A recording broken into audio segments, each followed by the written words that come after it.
नमस्कार दोस्तों, आप सभी का स्वागत है एनकेपी प्रोडक्शन में। मैं हूं नीरज और चलिए आज आपको अपडेट करने जा रहे हैं। वो है गांधी फेलोशिप से रिलेटेड। तो गांधी फेलोशिप से रिलेटेड बहुत लोग फॉर्म भर चुके होंगे। इससे पहला जो वीडियो आया हुआ था उसमें हमने बताया था फॉर्म को कैसे भरना है। और अगर अभी तक आप नहीं देखें, एक बार जा करके जरूर देखें कि फॉर्म कैसे भरना है। और ये 2025 का रिक्वायरमेंट अभी चालू है। चलिए आज हम बात करने वाले हैं कि गांधी फेलोशिप में प्रोसेसेस क्या क्या होते हैं। ये जानना क्यों ज़रूरी है? इसलिए ज़रूरी है क्योंकि जब आप फॉर्म भर रहे होंगे उसमें पूछा जाता है, 2 क्वेश्चन पूछा गया है, उसके लिए भी आपके लिए बहुत ही हेल्पफुल होगा। इसलिए अंत तक वीडियो पे बने रहेंगे। और जब हमारे चैनल पर पहली बार आए हैं, लाइक शेयर सब्सक्राइब कर ले, बगल के बेल आइकन को भी दबा लें ताकि हर तरह का अपडेट आपको टाइम टू टाइम मिलता रहेगा। नीचे डिस्क्रिप्शन में व्हाट्सअप का लिंक भी दिया हुआ है, उसमें हर तरह का अपडेट आपको तुरंत मिल जाता है। तो आपको मैं क्लियरली बता दूं कि गांधी फेलोशिप जो है एक ऐसा फेलोशिप है जो आपको, मैं अपने तौर से बताऊं तो ये एक ऐसा फेलोशिप है जो आपको सीखने के लिए एक प्लेटफॉर्म दिया जाता है और इसमें स्टाइपेंड भी दिया जाता है। कौन सा ऐसा चीज़ होगा जहां पर आपको स्टाइपेंड भी मिले और मतलब कि आपको पैसा भी दे और खुद के ऊपर में दे आपको पैसा कि आप सीखो, आप ही सीखो और आपके लिए भी हम स्टाइपेंड दे रहे हैं, उसमें स्टाइपेंड मिल रहा है। और उसमें सबसे बड़ी बात ये होता है कि आपको एक लीडर के तौर पे उसमें उभरने का मौका मिलता है। तो चलिए आज बात करने वाले हैं कि उसमें सिलेक्शन के लिए आपको क्या क्या चीज़ें जानने की ज़रूरत है, मतलब क्या क्या प्रोसेसेस होते हैं गांधी फेलोशिप के अंदर में।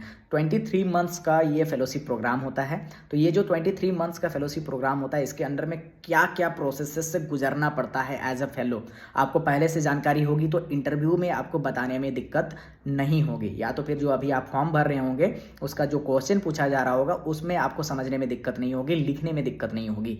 तो चलिए बात करें तो गांधी फेलोशिप प्रोसेसेस 2025 में जो अभी हो रहा है इससे रिलेटेड बात करें तो इसमें मे भी बाद में आगे जाकर के हो सकता है चेंजेस हो सकता है, क्योंकि मैं जब वीडियो बता रहा हूँ अभी तक के अनुसार बता रहा हूँ। तो इसमें सबसे पहला होता है इंडक्शन। इंडक्शन क्या होता है? इंडक्शन जो है कि आप जब आते हैं, जब आप ज्वाइनिंग करते हैं उस समय आपको बेसिक ट्रेनिंग दिया जाता है। इंडक्शन 2 तरह का होता है। इसमें एक पहला इंडक्शन होगा आपका सेंट्रल इंडक्शन, जो मतलब कि एक बड़े लेवल पे आपका इंडक्शन होगा। वहाँ पर जाएंगे, आपका जो भी बिग बैट मिला हुआ रहेगा उसके अनुसार आपका ये इंडक्शन होता है। सेंट्रल इंडक्शन में आप जैसे जाएंगे वहाँ पर आपको बताया जाएगा आपका काम क्या है, आपका सारा अलग अलग उसमें राउंड होता है। एचआर राउंड होगा, फिनांस का होगा, सारा चीज़ का अलग अलग चीज़ें बताई जाएगी। आपकी वर्क एरिया क्या होंगी, रोल रिस्पॉन्सिबिलिटी क्या होगा, वो इंडक्शन में आपको क्लियर किया जाता है। उसके बाद में आता है स्टेट इंडक्शन। तो स्टेट इंडक्शन में क्या होता है? स्टेट इंडक्शन में आपको स्टेट के बारे में, जिस स्टेट में आपको एलोकेट किया गया है उसके बारे में आपको बताया जाता है कि उसमें क्या होगा, आप किस क्षेत्र में काम करने वाले हैं, कौन सा डिस्ट्रिक्ट में काम करने वाले, क्या क्या काम करने वाले हैं, उस स्टेट में कौन सा प्रोजेक्ट चल रहा है उस पर काम करने वाले। तो ये आपको स्टेट इंडक्शन में पता चलता है, ठीक है। इसके बाद में हम आते हैं तो आपका आता है, जैसे ही आप ज्वाइनिंग करते हैं उसके बाद में आपको वहाँ पे सीखने के लिए बहुत सारे फ्रेंड मिलेंगे। अब जो प्रोसेसेस की बात करें उसमें आते हैं कि एफएस, जिसको हम लोग बोलते हैं फील्ड सपोर्ट। तो फील्ड सपोर्ट एक तरह का प्रोसेस होता है जिसमें आपको फील्ड सपोर्ट करना पड़ता है। मतलब कि आपको फील्ड में जाना पड़ेगा, आंगनबाड़ी से रिलेटेड हो गया, स्कूल से रिलेटेड हो गया, या फिर आप अगर हेल्थ पे काम कर रहे हैं तो अपना क्षेत्र जो है वहाँ पर फील्ड विजिट करना पड़ता है। क्योंकि एफएस पे आपको बहुत ही सारी चीज़ें को जानने का मौका मिलता है, समझने का मौका मिलता है और काम करने का मौका मिलता है।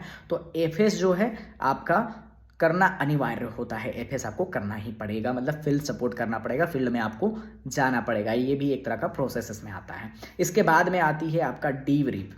जैसे कि आज मैं फील्ड सपोर्ट में गया और शाम में वापस आया, शाम में वापस आ करके हमारा जो टीम है उसके साथ में हम बैठेंगे एक साथ में। अब उसके साथ में बैठ करके हम क्या करेंगे, डिस्कस करेंगे कि हम आज फील्ड में गए तो हम क्या सीखे, क्या ऑब्जर्व किए, वहाँ से क्या मेरा इमोशन है, या जो चीज़ें हैं उसका शेयरिंग करेंगे, या जो हमने आज लर्न किया, जो भी चीज़ें हमारे माइंड में होता है उस छोटे से ग्रुप में हम क्या करते हैं, अपना थॉट्स को रखते हैं और या तो ब्रेन स्टॉर्म करते हैं, नए नए टॉपिक को लेकर के उसमें अंडरस्टैंडिंग डेवलप करते हैं। तो उस जो बैठक होती है ना उसको हम लोग क्या बोलते हैं, डीब्रीफ बोलते हैं। मतलब कि शाम में बैठे, हमारा जो को फेलो रहेगा साथ में जो है वो भी अपना एक्सपीरियंस बताएगा, हम भी बताएंगे, इससे क्रॉस लर्निंग भी होता है, हम भी उससे सीख सकते हैं, वो भी हमसे सीख सकता है।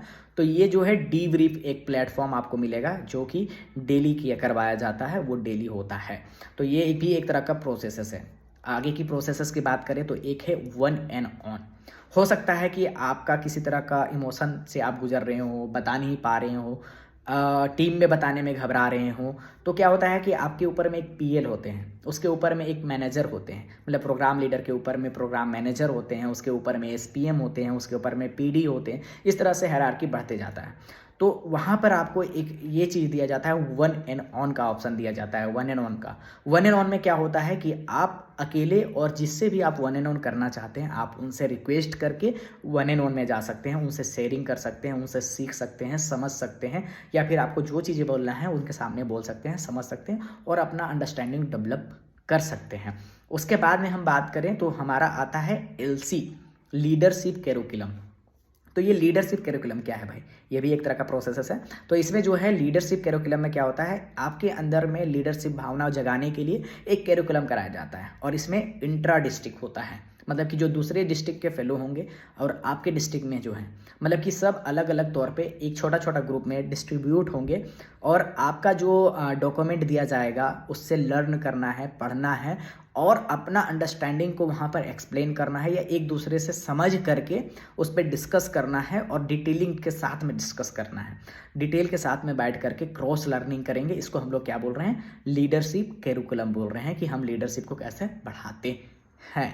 इसके बाद में आता है आपका सीआई, कम्युनिटी इमर्जन। तो ये डिपेंड करता है अलग अलग प्रोजेक्ट के वाइज, जैसे कि दो जो बैच 16 के फेलो हैं एबीसी के, उन्होंने उनका 3 सीआई फिक्स किया गया है। उसके बाद में अगर हम बात करें बैच 17 के लिए 4 किया गया है। तो ये पॉलिसी जो है वो चेंज होता रहेगा, लेकिन सीआई जो है वो होता है। तो सीआई जो है क्या है, कम्युनिटी इमर्जन है। तो कम्युनिटी इमर्जन में क्या करवाया जाता है, 30 दिनों के लिए आपको एक गाँव में छोड़ दिया जाएगा। छोड़ नहीं दिया जाएगा, आप जैसे कि जाएंगे, 6 महीने तक आपने कैसा रिलेशन बनाया, उसके अनुसार आपको एक गांव आइडेंटिफाई करना है जहां पर आपको 30 दिनों तक रहना है। वहां पर किसी होस्ट फैमिली को चुनना है। होस्ट फैमिली को चुन करके आप उनके घर में रहेंगे, वहाँ पे लेबर वर्क करेंगे, डी कंडीशनिंग करेंगे, वहाँ का तौर तरीका उसको सीखेंगे, वहाँ पर रहेंगे। 1 महीना आपको वहाँ पे स्पेंड करना पड़ता है, वहाँ के प्रॉब्लम को समझने के लिए, वहाँ के कंडीशन को समझने के लिए, वहाँ के कल्चर को समझने के लिए। तो इसको हम लोग क्या बोलते हैं, सीआई कहते हैं। सीआई का अलग अलग फेज होता है। जैसे पहला फेज में अगर आप जाते हैं तो उसमें आपको क्या होगा, डी कंडीशनिंग मिलेगा।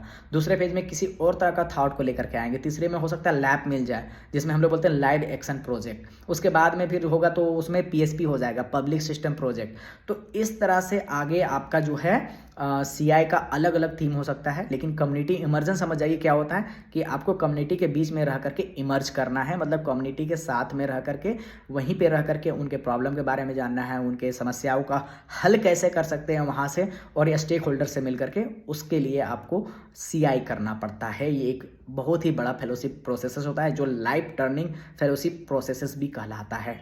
इसके बाद में हम बात करें तो एक है आपका विपासना। विपासना क्या होता है, विपासना एक बहुत ही रिलैक्स देने वाला एक चीज़ है।